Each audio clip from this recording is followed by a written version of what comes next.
All right. Welcome and good evening.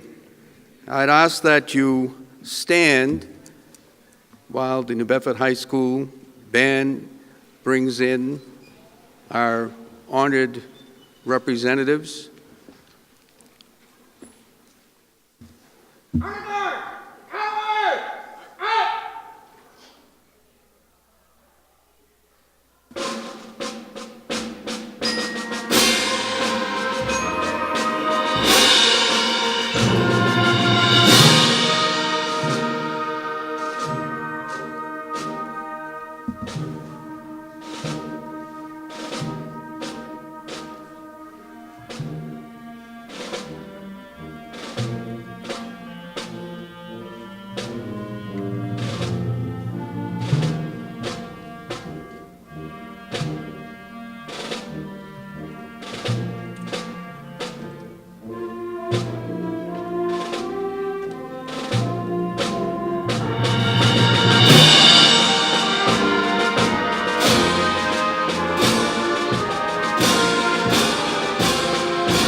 Well-deserved hand of applause, and America is beautiful. Thank you very much, the New Bedford High School Marching Band. I'm going to ask that you be seated. I'll be briefly. I'll have you standing in a few seconds. Have a seat. Get rested. That includes the people here. You may sit down. You'll need your energy later. The band is led ably by Mr. Matthew Pacheco. We ought to give him a hand of applause. How about that?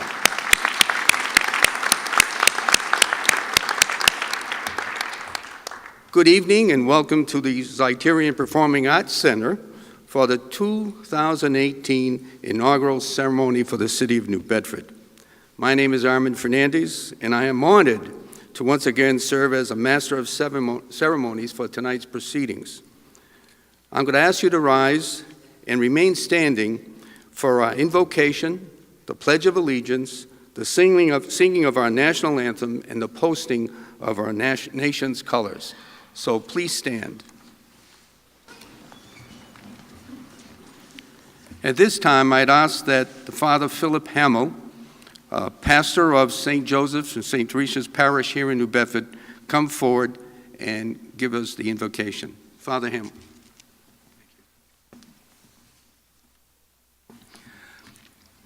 Let us pray. Father in heaven, make us honored stewards of the world you place in our hands. Make us good guardians of the dignity that you give as a birthright to every human person.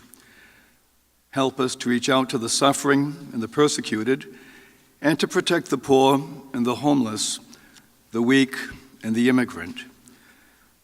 Help us to reflect your light to others and to show by our actions that truth, integrity, and service still shape the purpose of the community life that we share. In a special way, bless our leaders, especially Mayor Mitchell for his dedication and service to our city, but also including all those who serve in public life.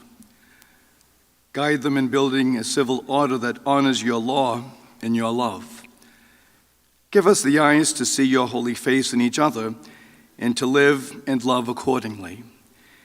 And pour down your grace on all of New Bedford so that those who come after us will see beyond the seaport, the buildings, the history, and the industry of our city to the greater beauty of the goodness and decency of her people. We ask this as your sons and daughters, confident in your love. Amen.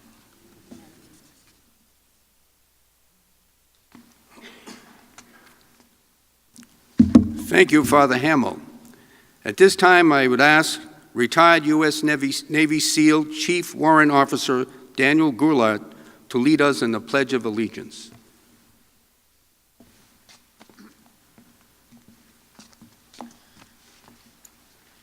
I pledge allegiance to the flag of the United States of America and to the republic for which it stands, one nation, under God, indivisible, with liberty and justice for all. Thank you. Chief Warrant Officer Goulart, thank you not only for leading us in that profession of faith for this country, but also for your service. We know you've had the Navy SEALs, a tough group, and thank you again for being here.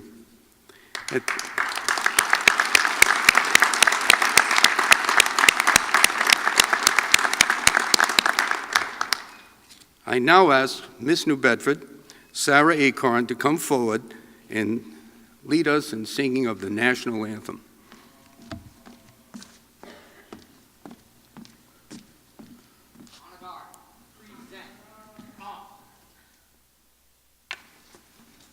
Oh, say, can you see by the dawn's early light what so proudly we hailed at the twilight's last gleaming, whose broad stripes and bright stars through the perilous fight o'er the ramparts we watched were so gallantly streaming, and the rocket's red glare, the bombs bursting in air, gave proof through the night that our flag was still there. Oh, say, does that star-spangled banner yet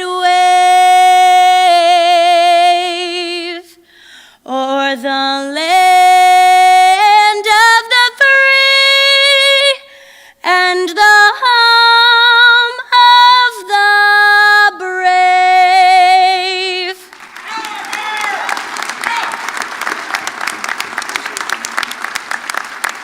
Thank you very much, Ms. Acorn. Sir, permission to post the colors. Permission granted.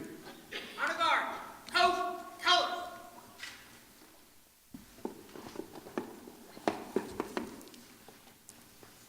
Out, heat. Outward, out.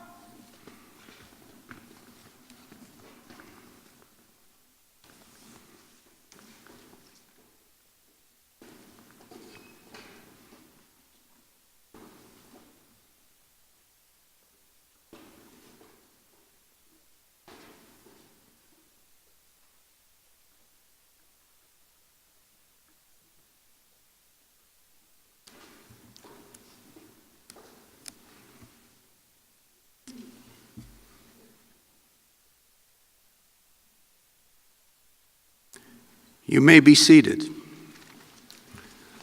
Our honor guard this evening is made up of the New Bedford Police Department Honor Guard, the Vietnam Veterans of America Honor Guard, and the United States Marine Corps League Detachment 1399 Honor Guard. Let's give them a nice hand of applause.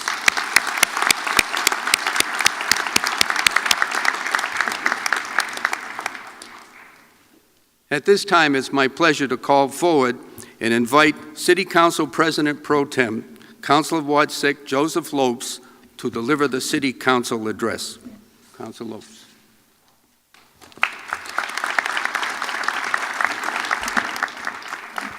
Thank you, Judge Fernandez. It is my honor to sit here and to stand here and give this speech. I want to thank the members of the City Council for electing me the Council Pro Tem. As a politician, I get to hear a lot of speeches, and so do the politicians up on the stage. But the one that I heard over the last couple of years that rings true today as it rang a year and a half ago was Police Chief Cordero that said, "We are a city of one." And those words stick to me today as they did then. We are truly a city of one. We are elected by the community, our community, to represent the entire community. It doesn't matter if you're in the north end, the south end, or the downtown. It doesn't matter if you're a school committee member or a city council. We are elected to work together. Togetherness will continue to move the cities forward. We have been lucky to have stable leadership for the last 6 years, going on 8 years, and prior to that, 6 years. We are a community of one. As the police chief said then at the William Museum, I will say today, we are truly a community of one. It doesn't matter where you live or what you do. We have to work together to continue to move the city forward. It has been my honor to serve with 6 of the 7 of the city councilors that are currently in front of me, and it'll be my honor to serve with the newest ones, but also to serve with the newest member of the school committee. Public service is truly a calling, and we are all blessed to be able to do something that was a calling to us. It comes at different stages, but there's always a trigger that will get you to this podium to say the oath of office. And it has been my privilege and my honor to do it a couple times now.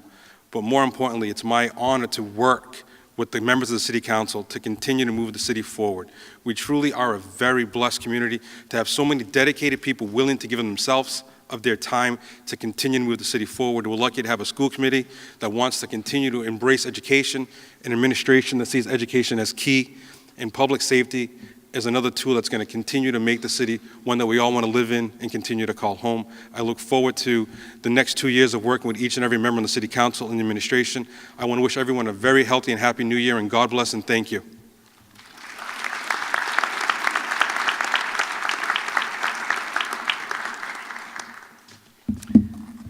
Thank you very much, Councilor Lopes. Prior to calling City Clerk Dennis Farias to administer the next portion of our program, I want to recognize some of officials who've come here today, notwithstanding the cold and the distance.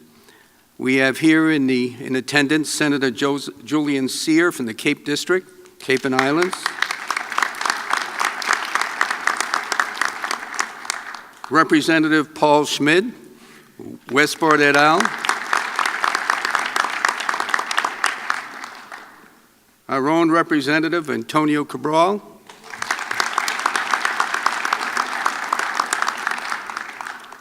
School committee, and at one time he played golf with me, he was really brave. Bruce Oliveira.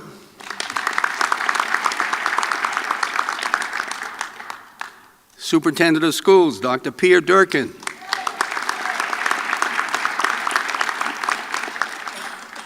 Police Chief, Joseph Cordero. And Deputy Police Chief, Paul Oliveira. And as usual, my apologies to anyone else we missed, but thank you for coming. At this time, I'd ask that City Clerk Dennis Farias to present the certificates of election and to administer the oaths of office to members of the City Council, the School Committee, and the Board of Assessors. City Clerk Dennis Farias. He is here. Good evening, everyone. Thank you, Judge. Happy New Year, everyone. It's my pleasure and honor to swear in our elected officials this evening. So the certificates of election which each official will be receiving tonight reads as follows. New Bedford, Massachusetts, Office of the Board of Election Commissioners. Certificate of election. This is to certify that at a meeting of qualified voters of the City of New Bedford held on the 7th day of November in the year of 2017, the following were elected in accordance with the provisions of the City Charter. Jon Mitchell, Mayor, for the term of 2 years. Marty Tredup, Assessor at Large, for the term of 6 years. Joshua A. Amaral, Colleen DeWicki, and John A. Oliveira to the School Committee, each for a term of 4 years. Ian Abreu, Naomi R.A. Carney, Deborah Coelho, Brian K. Gomes, and Linda M. Morad, Councilors at Large, each for the term of 2 years. William Brad Markey, Councilor of Ward 1 for the term of 2 years. Maria E. Giesta, Councilor of Ward 2 for a term of 2 years. Hugh Dunn, Councilor of Ward 3 for a term of 2 years. Dana L. Ribeiro, Councilor of Ward 4 for a term of 2 years. Scott J. Lima, Councilor of Ward 5 for a term of 2 years. And Joseph P. Lopes, Councilor of Ward 6 for a term of 2 years. All shall have their respective terms until the successor shall be elected and qualified, and these are signed by the Board of Election Commissioners, Manuel De Brito, Chairman, Donald R. Gaudette, Jr., Henry G. Bousquet, and Heather Heffernan. I will begin by swearing in the members of the school committee.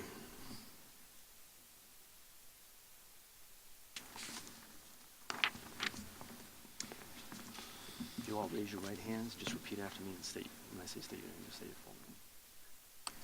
I do solemnly swear Do solemnly swear that I will faithfully and impartially that I will faithfully and impartially perform my duties perform my duties as a member of the New Bedford School Committee as a member of the New Bedford School Committee in accordance with the laws and the Constitution of the United States, in accordance with the laws and Constitution of the United States, Commonwealth of Massachusetts, Commonwealth of Massachusetts, and the Charter and ordinances of the City of New Bedford. and the Charter and ordinances of the City of New Bedford. So help me God. So help me God. Congratulations. Thank you very much.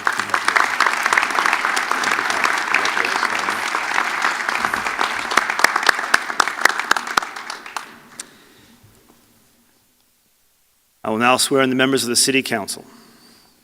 Council? You all raise your right hands, just repeat after me. I, state your full name, I, Dana Rivera, do solemnly swear solemnly swear that I will faithfully and impartially that I will faithfully and impartially perform the duties of City Councilor perform the duties of City Councilor in accordance with the laws in accordance with the laws and the Constitution of the United States, and the Constitution of the United States, the Commonwealth of Massachusetts, the Commonwealth of Massachusetts, and the Charter and ordinances of the City of New Bedford, and the Charter and ordinances of the City of New Bedford, so help me God. so help me God. Congratulations, Council. Thank you, sir.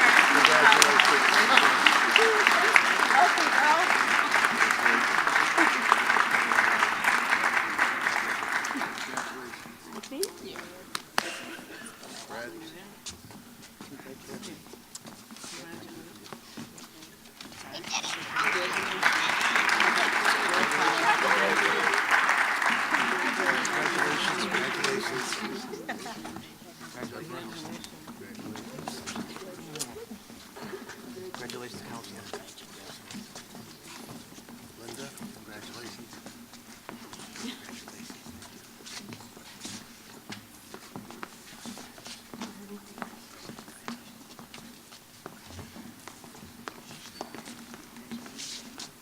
Would he be that friendly during the year?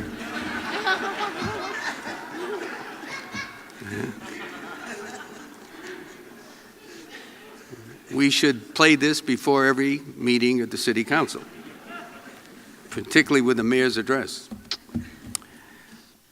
Congratulations, all of you. It's a great responsibility. You get abused by people like me and others. It's not an easy job. It's a number of hours, and you take away from your family and friends and your own precious time. But as Jon Mitchell said to me when I asked him, why do you want to be mayor? He says, I want to serve. It's clearly those who sit behind me here want to serve, and we should all thank them very much.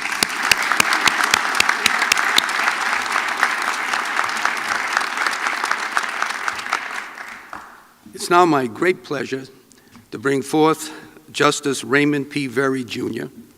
Judge Very is an Associate Justice of the Massachusetts Trial Court, specifically sitting in the Superior Court. I knew him as a young lawyer, maybe when we were both young, and I knew him as a fierce prosecutor, as an assistant district attorney, and I've known him as a Superior Court judge. He served with distinction. It is now my pleasure to bring Justice Very forward, and he's still in uniform, to administer the oath of office to our mayor. I know you're here. There you go.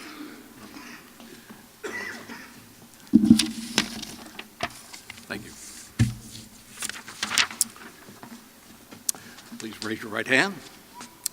I, Jonathan F. Mitchell, Jonathan F. Mitchell, do solemnly swear do solemnly swear that I will faithfully that I will faithfully and impartially and impartially perform the duties of mayor perform the duties of mayor in accordance with the laws and the Constitution of the United States in accordance with the laws and Constitution of the United States and the Commonwealth of Massachusetts and the Commonwealth of Massachusetts and charter and ordinances of the City of New Bedford, and charter and ordinances of the City of New Bedford. so help me God. So help me God. Mr. Mayor, congratulations. Thanks, Ray. Thanks for doing this. I appreciate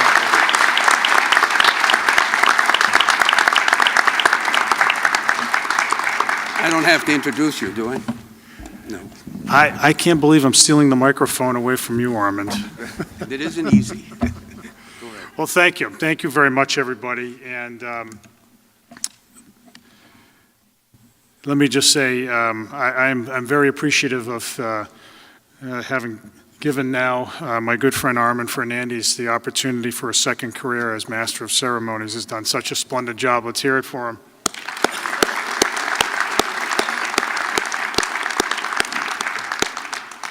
Judges Very and Fernandez, members of the City Council, School Committee, and Board of Assessors, honored guests, citizens, and friends of New Bedford, I want to thank everyone tonight, first of all, for putting together such a wonderful ceremony. I want to particularly commend and salute and congratulate all of my fellow elected officials here and their families for a job well done in getting elected and for their commitment to public service. And I want to thank all of you for braving the cold tonight. And those of you who went the extra mile and recorded tonight's college bowl games. The rest of us will have to do our part and refrain from giving you the scoring updates as the night goes on. But tonight we have other business.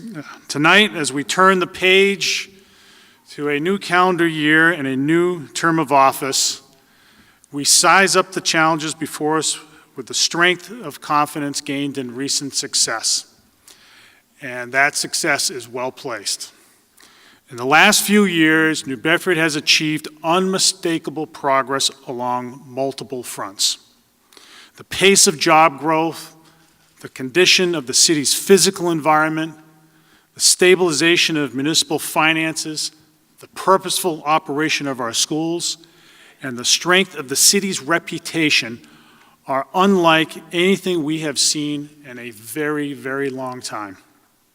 Together, we have done things that were once assumed to be out of reach of the city of New Bedford. There are more achievements in the pipeline to celebrate, more ribbon cuttings and announcements that affirm the growing recognition that New Bedford is a city in its ascendancy. But we're not in it for the recognition. We don't play the game for the trophy. We don't seek praise for its own sake. Our focus, our devotion, is to build a city that will be fertile ground for our children and grandchildren to live a good life. Our success will depend on our ability to think strategically in light of what lies ahead of us, and to have the discipline to implement our strategy faithfully and together. As we look ahead, we have to take stock in what I believe is the single most important trend in our national economy right now. America today is enjoying a prolonged period of economic growth that is disproportionately concentrated in its largest cities. America's big cities are living in a golden age right now, driven by the presence of major research institutions, international airports, and corporate headquarters. They are home to virtually all of America's venture capital, new office construction, and foreign investment. Unemployment is negligible in these places, real estate prices are skyrocketing, and the gap between the haves and the have-nots is widening. These places are marked by construction cranes, $50 a plate meals, and more recently, driverless cars. Boston and New York are the two closest of many, many examples across our country, but all of them together have seemingly unabated growth right now that will have profound implications for the rest of America. So what does that mean for a mid-sized city like us that is not part of a large metropolitan area and doesn't have all those same cards to play? Well, it means we have to compete. After all, we all operate in the same global economy as these cities. At the same time, we shouldn't see ourselves as trying to be like them or beat them at their own game. We can be something different. In an America where the biggest cities are becoming more congested, expensive, and in some cases more violent, cities our size offer a more manageable alternative. Here, as in other mid-sized cities, one can have all those things that people like in an urban place, the public spaces, the walkable streets, cultural amenities, and so forth, and many other things, but without feeling crushed or disconnected at the same time. Portland, Maine, and Charleston, South Carolina are two good examples of cities, one a little smaller than us, one a little bit bigger than us, that are succeeding along these lines.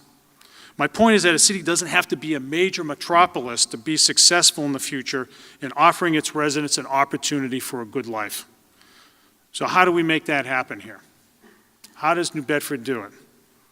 First and foremost, we have to focus relentlessly on making New Bedford, quite simply, a really nice place to live. This might sound like stating the obvious. Of course, everyone wants to have safe neighborhoods and more pleasant parks, cleaner streets, and higher performing schools. Local government, after all, is set up to accomplish these things. But the point I'm making is that enhancing the city's quality of life should not be seen simply as an end in itself, but also as a means of sustaining the city in the long run. We will attract more business and excite greater civic participation the more people believe that this is a place they'd like to be in. A high quality of life is also a great selling point for a city. We are proud of how we've been able to elevate the city's quality of life in these last few years, for sure. But there's a lot more to do. We will continue to invest in those things that make living in New Bedford pleasant, interesting, and rewarding. In the year ahead, we will continue our investment in our public spaces, which have included the construction of 5 new parks, the Harbor Walk and Cove Walk, and by upgrading our major parks. A staple of a good city life is being able to walk to a park you enjoy, and that's exactly what we're going to deliver for everybody in this city. To exalt our glorious past, we will invest in historic preservation more than ever before. To beautify our streets and clean our air, we will continue the most ambitious tree planting program in our lifetime. And to provide relief to shock absorbers, we will dedicate steady funding for road improvements so that they are not allowed to fall into disrepair as they have been for so long, for many, many years. We will continue to make our city cleaner and more put together than it has been in anybody's memory. We will make the most of our access to the water by working to connect the downtown to the waterfront and begin constructing the Riverwalk with the goal of giving the north end the same kind of waterfront amenity that the south end has been able to enjoy the last few years. And we will prioritize public safety. New Bedford is a safe city, but not every neighborhood is nearly safe enough. We will intensify our community policing and code enforcement efforts in our most distressed neighborhoods so that they are not left behind when the rest of the city continues to progress. To be successful, a city must also create pathways for its citizens to reach their full potential. More than anything else, that means we must offer our city's children a public school system that enables them to thrive as adults. Our schools have come a long way in the last few years because we refused to sit idly by while our kids were losing out on the education they deserved. The progress has been marked not only by the state's recent decision to end its monitoring of the district, but also the steady rise in test scores across many schools and the significant rise in the four-year graduation rate. It is a school district that is far more accountable to parents and the public alike, and that is as it should be. But make no mistake, the work is not done. Indeed, we should do everything in our power to accelerate school improvement. Each child has only one chance at a great education and doesn't have the luxury of waiting a long time for improvement to come by. The most important decision we will make for our school children these next few years will be to select a first-rate leader for our school system going forward. In undertaking this task as a community, we must be crystal clear about one thing. The change in leadership should not be understood as an occasion to ease up on the pedal of reform. Our students cannot afford for the adults in the city to lower the bar. Similarly, we must resist the temptation to seek a school leader based on opinions about current school leadership. The selection, rather, should be based solely on which candidate can lead the district more effectively in the future toward the city's goals for its children, namely to offer a high-quality education to every child and to build a system of schools that attracts families and retains them in the city. Achieving these goals will take energy and persistence, and I look forward to the work with the new school committee on all these fronts. It will require the building and rebuilding of relationships that are necessary to support and nurture a strong school culture. For our kids in our city, we will build a school system where kids are eager to go to school in the morning, parents are proud to send them there, and teachers and administrators derive personal satisfaction from the hard and important work that they do. All of our efforts to improve our city will depend on our ability to manage our finances. Our heightened bond rating reflects that we have been effective at that, but it has not been easy. The reality is that money is tight. It's very tight.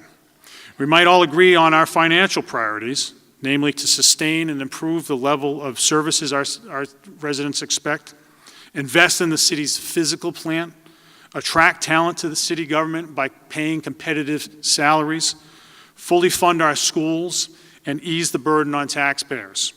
Under our current fiscal conditions, not all of these things can be achieved, and none of them can be achieved as much as we'd like. We have made significant cuts to city government, and city government is considerably smaller and more efficient than it was 10 years ago, yet the pressure on taxpayers has only increased. And this is during a time of relative growth, I remind you. What will happen when the national economy turns downward, as it inevitably will at some point, and state and local tax receipts fall off? Something has to change. And I want to make very clear that I will not allow our city to be put in a precarious position when the next recession hits. It will not happen under my watch. Other cities might drift toward the waterfall, but it won't be New Bedford with them. We will continue to make the tough decisions so that our city will be stable even when the economy slows down. Now, there aren't too many painless options. We will continue to reorganize city government to increase efficiency, as we have done with considerable success. We will make every effort to expand the tax base by encouraging the development of underutilized parcels of public property. And this is why, by the way, the municipal golf course redevelopment project is so important. Unfortunately, these steps alone won't do the trick. Spending has to be reined in. The budget busters are pension, health care, and charter school costs, and you've heard me criticize the state for making it difficult on municipalities to control these costs because the expenses are largely dictated by state policy. The state can fairly be said to have tied our hands to a point. Although we have few options here, it is harder to criticize state policy when we can't credibly claim that we have exhausted all of our options. That's why last year I proposed to the City Council that we pull the one lever available to us that could materially help us rein in health care costs. Under state law, a city or town may adopt a provision that enables it to seek binding arbitration when the public employee unions refuse to accept changes in health care plans. Right now, we have no recourse when the unions say no, and we are effectively stuck paying for the health care plans that we want. It is totally unsustainable. It's an expensive approach to managing health care, and it's no wonder a majority of city and towns across the state, including Fall River, and just about every community in Greater New Bedford have adopted it. Each of these communities has enjoyed significant savings as a result, without compromising the health of their employees. We can't afford tough decisions, we can't avoid tough decisions any longer. We must adopt this provision for the well-being of our city's finances and for the benefit of our hardworking taxpayers. I look forward to working with the City Council on these matters and know that we have had very productive discussions along these lines of late, which is something I deeply appreciate. This is a discussion the city has to have now. A high quality of life is not possible if we are not otherwise economically competitive. It bears emphasizing that we are competing in a global economy for investment and jobs, and if we don't compete effectively, they will go elsewhere. As we have learned as a city the hard way over the years and have watched our quality of life suffer as a result. We will persist in our effort to build a stronger regional economy that is centered around New Bedford, and that makes the most of the region's competitive advantages. Our top priority remains the full utilization of the Port of New Bedford. The port is the primary economic driver of the region because, for a variety of reasons, it offers the industries that call it home distinct competitive advantages. It generates a full 2% of the state's gross domestic product, and I believe there is room for still more growth, significant growth. We will not let up in our support for the fishing industry, for starters. As the industry on the East Coast continues to consolidate here in New Bedford, it will be critical for New Bedford to make its voice heard in the halls of Congress and before fishing regulators, and that is what I will continue to do so long as I am mayor. At the same time, our port should continue to diversify the mix of industries that call it home. As we have seen, it is an advantageous place to bring refrigerated cargo. All those freighters that come in generate business activity, an estimated $250,000 for every one of those ships, and the expansion of freight will yield still more job opportunities for the folks who work on our waterfront. This is especially true when it comes to the offshore wind industry. Just a few years ago, there were no shortage of folks who claimed that we were putting too many eggs in one basket by spending so much time on offshore wind, and many thought it would never materialize. Well, it's happening. Less than 2 weeks ago, the state's 3 major offshore wind developers, all of whom now have offices here, made public bids to invest billions of dollars in wind farms off of our coast, staged right here from New Bedford. The opportunity is nigh. As encouraging as this is, we need to continue playing our cards the right way. We are entering a key phase in our long cultivation of the offshore wind industry right about now. In the next few years, developers and their business partners will make decisions about where to establish facilities and the jobs that come with them. And we want as much of it here in New Bedford as possible. It'll be incumbent upon us to anticipate the industry's needs, work closely with the fishing industry so that both industries can thrive alongside one another, and pursue wise investments in port infrastructure that allows it all to happen. In the long run, the goal is this. We want businesses that have some connection either to commercial fishing or to offshore wind to say, we need to be in New Bedford. We must also ensure that investment in these 2 industries helps to support our city's entrepreneurs. With appropriate support, marine science industries, including those associated with the expanded SMAS facility, will enable our city to attract and retain talent and energize our economy.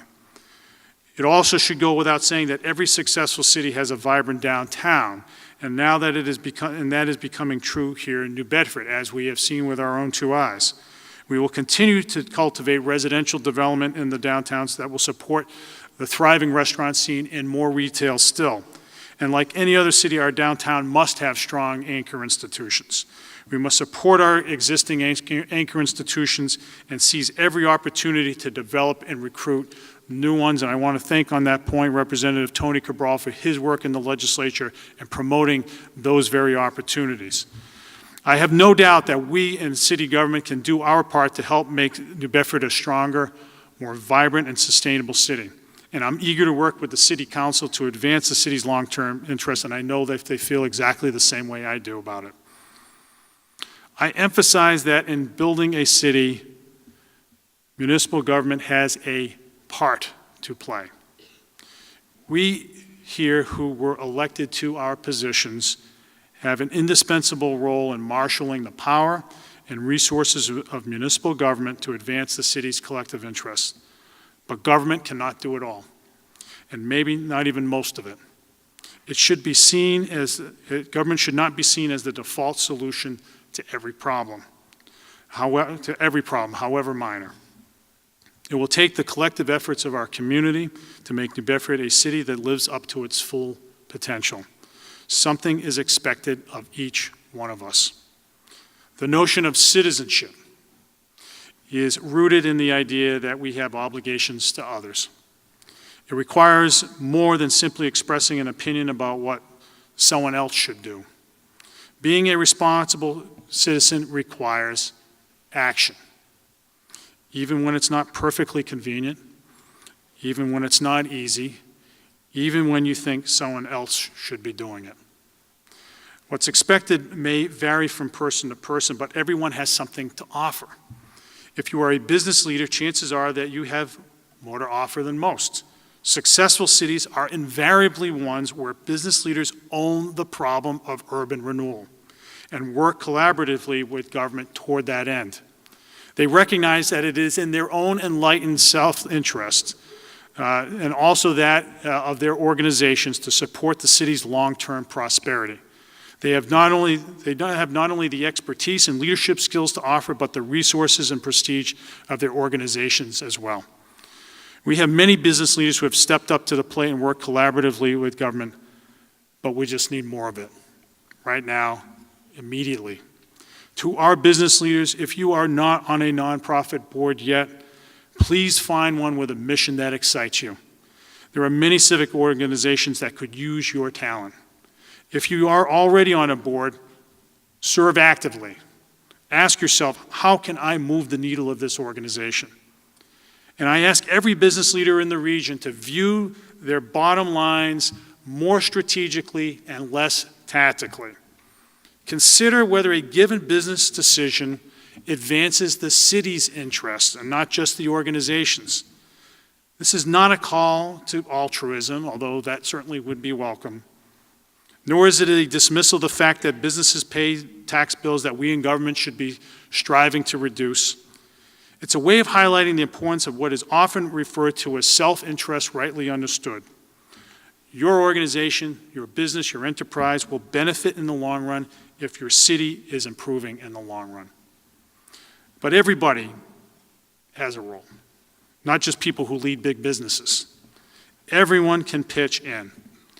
Constructive participation in the life of your city isn't simply about venting the city's problems on social media. Citizenship requires us to understand that we may have a role to play in actually addressing them. It recognizes the difference between posting a picture of a littered sidewalk on Facebook and lamenting the mess, and instead picking up the trash and throwing it away. Your city needs you to get in the game. If you have ideas, bring them forward. But also be prepared to say what you will do to support their implementation. Join a neighborhood organization and work with it to make your corner of the city a better place. Mentor a child, as there are so many in our city who could use your wisdom. There are ample opportunities to work on political campaigns of someone you believe in, or better yet, run for office yourself. There's no better way to connect with your community, as everybody on this stage would attest. If you believe you have something to offer, jump in with both feet. My point is that if you've been sitting on the sidelines, I want you to know that this city, our city, needs you. You will find that it is well worth the effort. A city is more than just a place on the map. It shapes and frames our relationships with one another, and it is woven inextricably in our own individual identity. It is part of who we are, and we would devote ourselves to making our city better. We've committed to improving ourselves. I love this city. I know that you do. On this New Year's Day, let us resolve together to make New Bedford a better place for all of us. Thank you, and God bless this great city.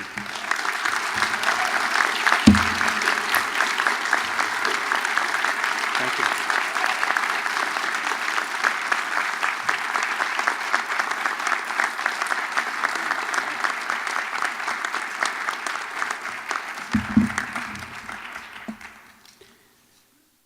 It's not part of the program, but I think it should be. Earlier I mentioned the fact that all of our elected officials make great sacrifices, and I'm sure many members of their family are here. But I just spotted the mayor's family in the first row up front, including Mom and Dad. Why don't you all just stand up?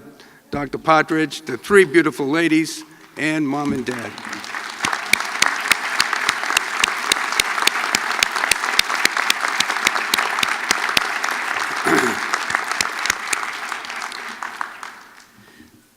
At this time, I'll call Father Philip Hamill to come back to the podium and deliver the benediction. And then I'm going to ask you to be seated briefly. Okay, Father Hamill.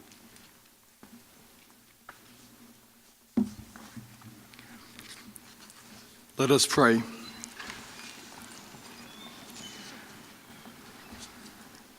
Eternal Father, there is an appointed time for everything and a time for every affair under the heavens. A time to plant and a time to uproot the plant. A time to scatter stones and a time to gather them. A time to tear down and a time to build. A time to be silent and a time to speak. Send down your blessings upon our mayor and on all of our city officials, who today begin a new chapter in our city history. Fill them with a sense of service to plant hope in a new prosperity and to uproot any feelings of despair. Give them the strength to tear down walls that separate people and to build fellowship to strengthen the fabric of our community life. Allow them the wisdom to scatter the stones that serve no purpose and to gather those stones that can help to build a stronger tomorrow.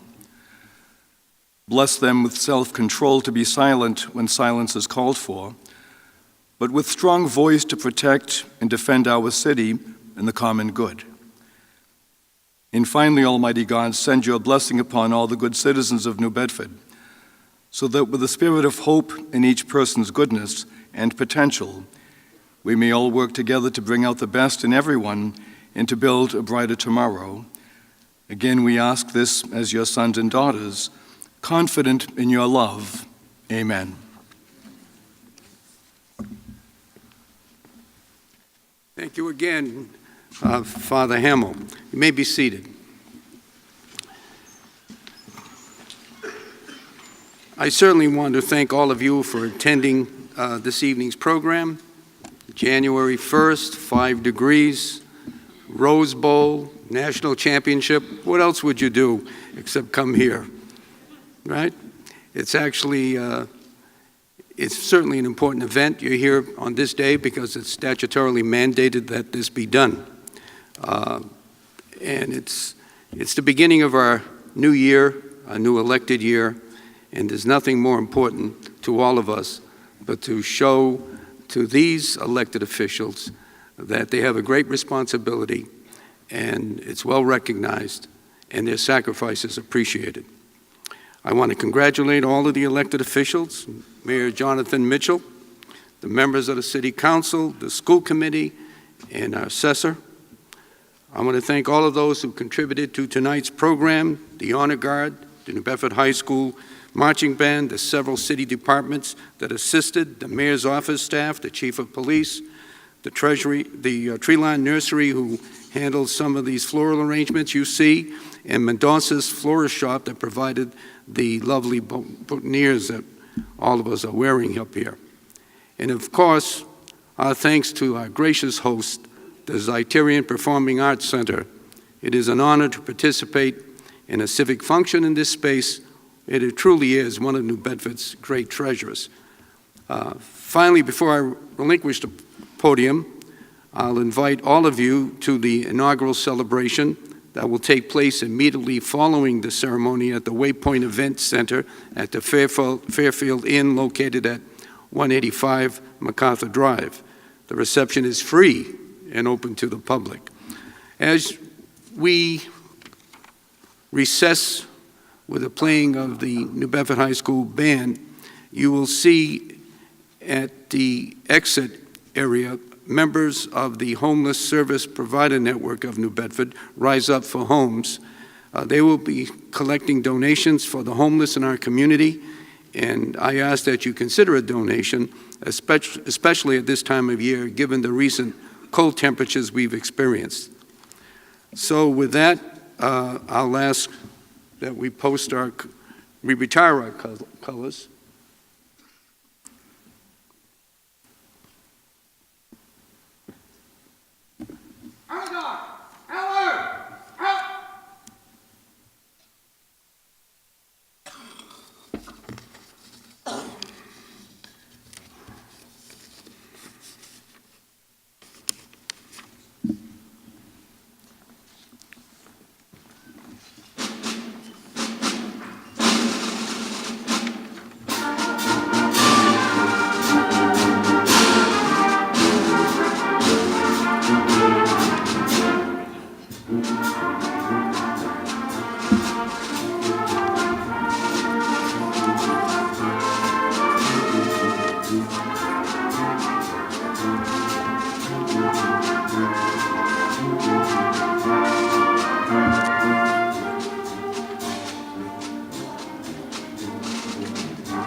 Thank you again.